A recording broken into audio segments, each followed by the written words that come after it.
Ever wondered how pre-colonial South Asia viewed same-sex relationships?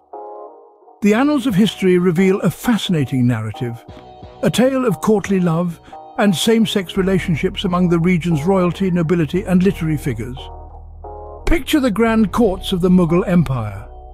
Historic accounts tell us that rulers like Babur and Jahangir shared intimate bonds with male courtiers, blurring the lines between power and affection. It wasn't just the Mughals. Even in Hindu kingdoms, rulers weren't strangers to relationships with male companions. These bonds were often immortalized in the literature and art of the era, a testament to their prevalence.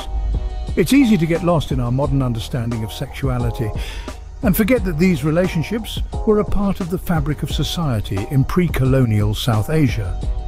A peek into the past reveals that same-sex relationships were more common than we might imagine. Literature, a mirror to society, holds many secrets of pre-colonial South Asia. One of these secrets lies in the eloquent verses of Sanskrit and Persian poetry that beautifully depict themes of same-sex love and desire. These works of art were not mere flights of fancy, rather they reflected the lived realities of many individuals of the time. Poets such as Amir Khusrau and Khusrau Dehlavi, pillars of the Persian tradition, wove tales of homoerotic love into their poetry, celebrating the beauty of male lovers. In the Sanskrit tradition, poets like Amaru and Bhartrihari followed suit, their verses pulsating with the rhythm of same-sex desire. This exploration of homoerotic sentiment was not hidden away in the dark corners of literary works, but instead, it was often front and center, a testament to the culture's openness to same-sex love. Through the lens of literature, we see a culture that openly explored same-sex love. In the courtly love of pre-colonial South Asia, power and sexuality intertwined. Now, let's delve into this intricate dance a bit further.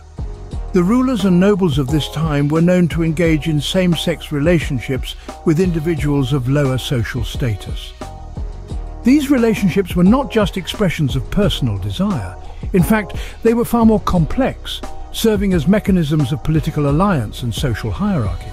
For example, a ruler might form a relationship with a courtier, thereby strengthening their bond and ensuring loyalty. The courtier, in turn, would receive the ruler's patronage, securing a higher social and political standing. These relationships were about more than just love or desire. They were strategic, political, and deeply entrenched in the power dynamics of the time. This intersection of power and sexuality is a fascinating aspect of pre-colonial South Asian courtly love. The intricate dance of power and sexuality was a defining feature of courtly love in this era. Societal acceptance of same-sex relationships in pre-colonial South Asia was a complex issue. As we delve deeper into the societal norms of the time, we find that acceptance towards non-normative sexualities varied widely. Certain societies demonstrated a greater degree of tolerance. They embraced the diversity of human experience, acknowledging the existence of these relationships without overtly stigmatizing them. However, this was not a universal sentiment. In stark contrast, other societies stuck firmly to traditional norms and taboos. These societies viewed same-sex relationships through a lens of moral and social conservatism, often leading to a lack of public acknowledgement. This lack of acknowledgement was not without its consequences.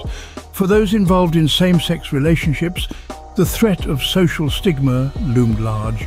They navigated a delicate balance, expressing their desires while also contending with societal pressures and expectations. Thus, we see that pre-colonial South Asia presented a mixed bag of acceptance and taboo around same-sex relationships. Pre-colonial South Asian history paints a rich tapestry of diverse relationships.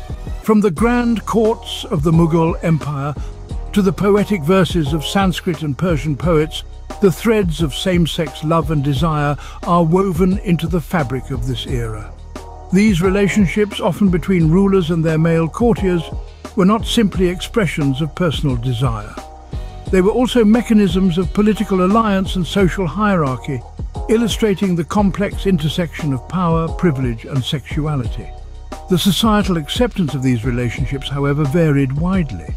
While some societies exhibited greater tolerance, Others adhered more strictly to traditional norms and taboos, yet even within these constraints, individuals found ways to express their desires and form meaningful connections. This exploration into the past sheds light on the intricate interplay of power, privilege, and sexuality in pre-colonial societies. It's a testament to the diversity of human experiences long before the influence of colonialism.